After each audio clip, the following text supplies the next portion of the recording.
Assalamualaikum warahmatullahi wabarakatuh. Kepada yang terhormat Ibu Nofriska Krisania, SEMBA, selaku dosen pengampu mata kuliah bisnis digital dan teman-teman sekalian. Kami kelompok 9 ingin mempresentasikan materi yang berjudul Change Management yang sudah kami diskusikan. Di sini saya tidak sendiri, melainkan bersama teman-teman saya, yaitu Embri Valen, saya sendiri dari Pak Zahra, lalu ada Ulaya Antania, dan yang terakhir Zahra Aisyah Febrila.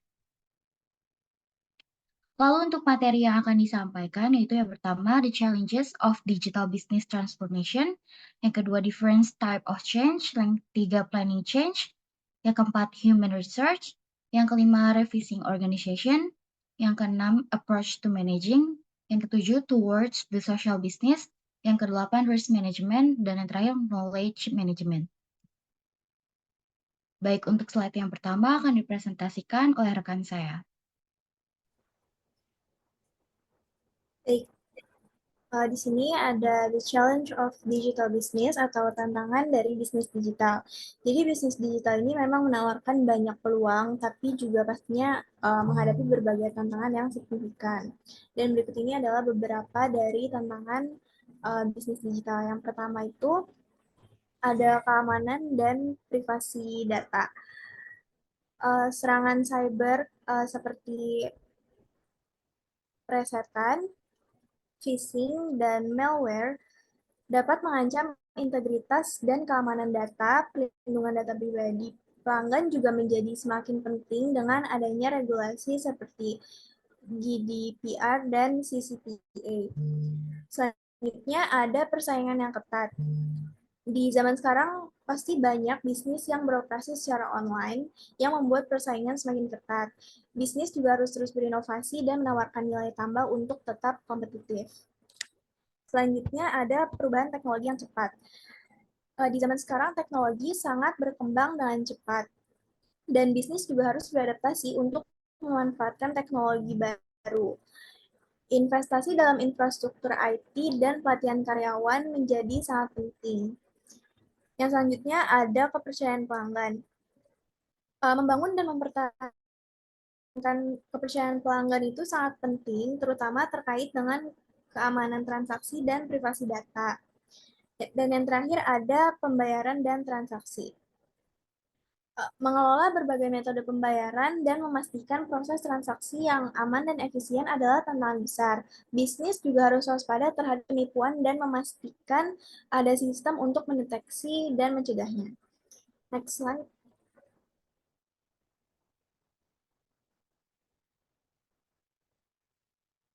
Oke, selanjutnya ada different types of change atau berbagai jenis perubahan. Perubahan merupakan bagian penting dari perkembangan organisasi, individu, dan sistem. Perubahan adalah proses yang tidak dapat dihindari dan seringkali diperlukan untuk pertumbuhan dan kesuksesan. Setiap jenis perubahan pasti memerlukan pendekatan dan strategi yang berbeda untuk berhasil diimplementasikan. Dan berikut adalah beberapa contoh dari perubahan jenis perubahan. Yang pertama ada perubahan strategis. Ada perubahan visi dan misi, yaitu mengubah visi atau misi organisasi untuk mencerminkan arah baru, nilai-nilai, dan tujuan jangka panjang. Lalu ada diversifikasi, yaitu perluas lini produk atau pasar yang dilayani, dan seringkali untuk mengurangi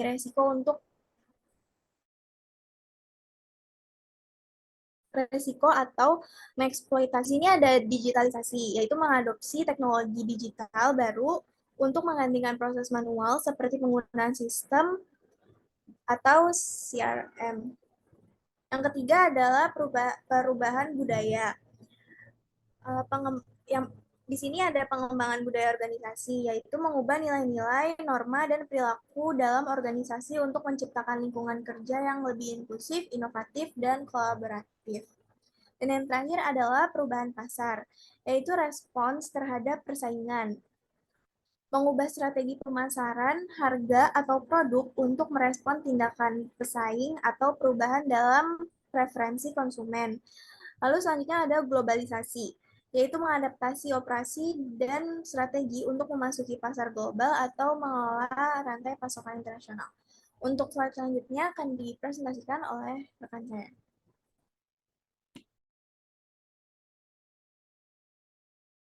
Baik, selanjutnya adalah planning change atau perubahan perencanaan.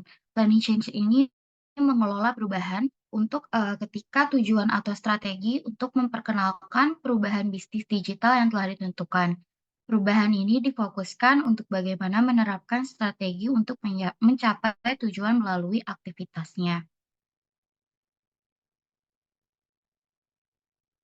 Lalu yang kedua ada the imperative for project governance.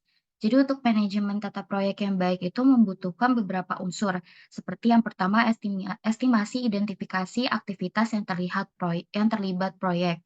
Lalu yang kedua lokasi sumber daya yang sesuai. Lalu yang ketiga jadwal atau rencana setelah pengalokasian. Lalu yang terakhir adalah pemantauan atau pengendalian.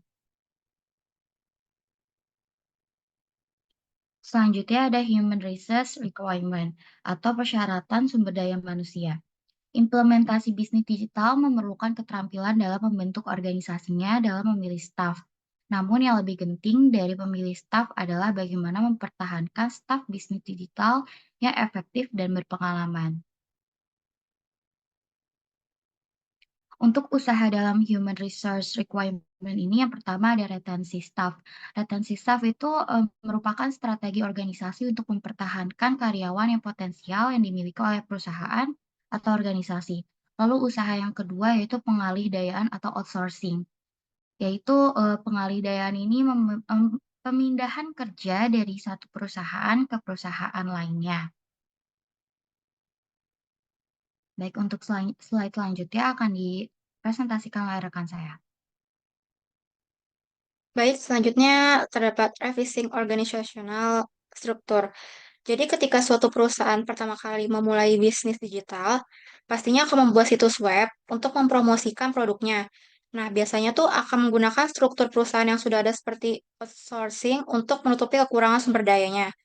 Tapi ketika meningkatnya penjualan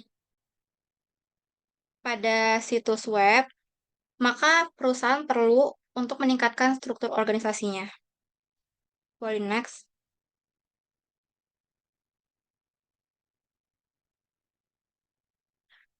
Jadi dalam tahapan pertumbuhan organisasi pemasaran digital tuh ada yang pertama ada ad hoc activity. Pada tahap ini tidak ada organisasi formal yang terkait dengan e-commerce, dikarenakan terdapat komunikasi yang buruk antara pemasaran online dan offline. Yang kedua, focusing the effort. Tahap ini memperkenalkan mekanisme untuk pemasaran internet, upaya untuk mengendalikan situs dengan berbagai pendekatan seperti mempromosikan dan mengolah situs seperti media sosial. Boleh next.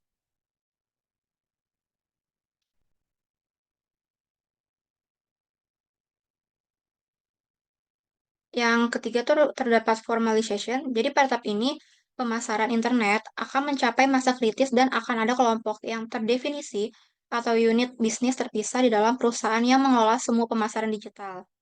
Dan yang terakhir yaitu institutionalizing capability.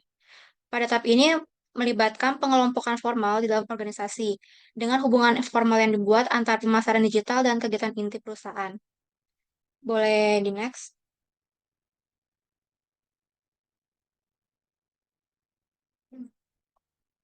Berikutnya terdapat approach to managing change. Jadi sebuah proses yang mengadaptasi pendekatan manajemen seperti planning dan controlling untuk melakukan perubahan pada organisasi. Pada pandangan voluntaris adalah bahwa manajer dapat membuat perbedaan penting dalam mengolah dampak perubahan. Boleh next.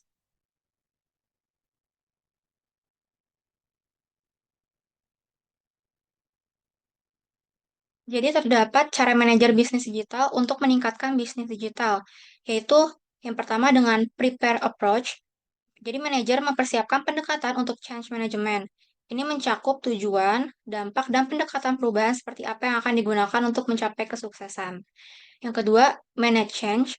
Jadi membuat rencana khusus untuk memindahkan individu atau organisasi yang terkena dampak perubahan dan belajar bagaimana mereka akan mengukur, melacak, dan menyesuaikan kinerja dengan perubahan yang ada. Dan yang ketiga yaitu sustain outcomes.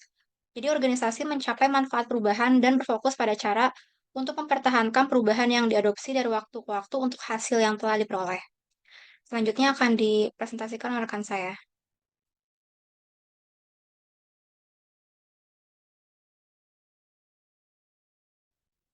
Baik, selanjutnya adalah towards the social. Di sini ada beberapa poin tentang towards the social. Yang pertama itu peran media sosial dalam bisnis. Lalu ada 3 poin yang menjelaskan, yaitu penggunaan media sosial untuk pemasaran, customer engagement melalui platform sosial. Lalu yang ketiga ada penguatan branding melalui interaksi sosial. Lalu poin yang kedua yaitu strategi media sosial, yaitu perencanaan strategi media sosial yang efektif, implementasi strategi untuk mencapai tujuan bisnis. Lalu untuk poin yang ketiga itu alat dan platform sosial. Di sini ada 3 platform media sosial utama, yaitu ada Facebook, Twitter, Instagram, dan LinkedIn. Lalu ada alat untuk mengelola aktivitas sosialnya seperti Hotsuite dan Buffer. Next. Oke, selanjutnya itu ada analitik sosial. Yang keempat, yaitu penggunaan analitik untuk mengukur efektivitas kampanye media sosial dan analisis perilaku pengguna untuk meningkatkan strategi. Lalu yang kelima ada tantangan dan risiko. Tantangannya itu adalah reputasi online dan risikonya adalah privasi dan keamanan data pengguna. Next.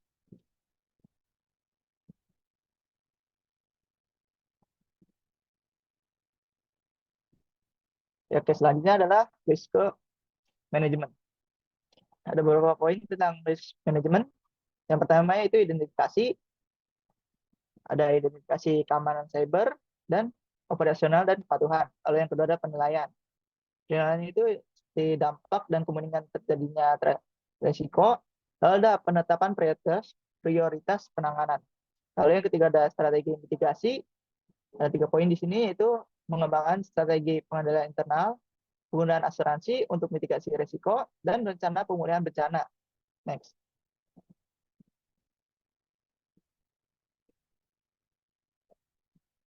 Oke, yang keempat itu adalah pemantauan dan review.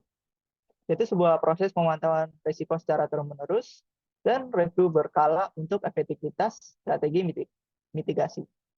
Lalu yang kelima itu contingency planning, yaitu penyusunan rencana darurat dan pengelolaan situasi tak terduga yang mengganggu operasional bisnis. Next.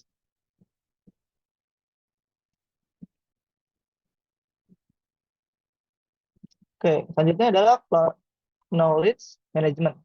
Di sini ada definisi dan tujuannya, yaitu sebuah proses sistematis untuk mengidentifikasi, menciptakan, menyimpan, berbagai, dan menggunakan pengetahuan yang bertujuan untuk meningkatkan efisiensi dan efektivitas organisasi. Lalu untuk yang kedua, yaitu pentingnya sebuah manajemen pengetahuan. Yang pertama ada inovasi dan pembelajaran, membantu inovasi dan pembelajaran berkelanjutan. Ada keputusan yang lebih baik dengan mendukung pengambilan keputusan berdasarkan data, keunggulan kompetitif, memberikan keunggulan dengan pengetahuan yang unik, efisiensi operasional, mengarungi duplikasi pekerjaan, dan pengelolaan risiko, meminimalkan risiko dengan pengetahuan yang tersebar. Next.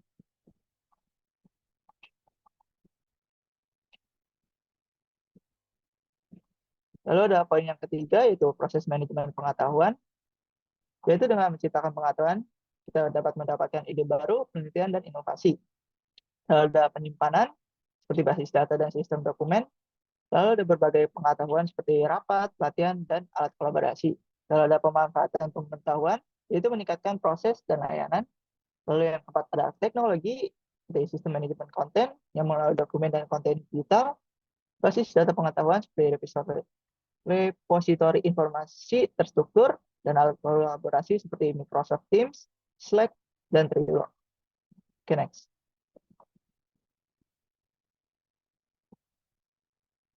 Oke, selanjutnya itu tantangan. Tantangannya itu adalah konsistensi terhadap perubahan.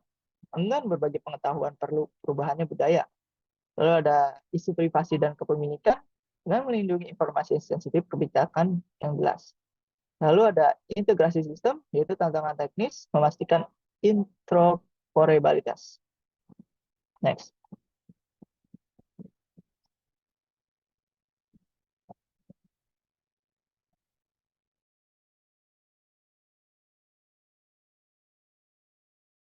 Baik, sekian presentasi dari kelompok kami. Kurang lebihnya mohon maaf. Wassalamualaikum warahmatullahi wabarakatuh.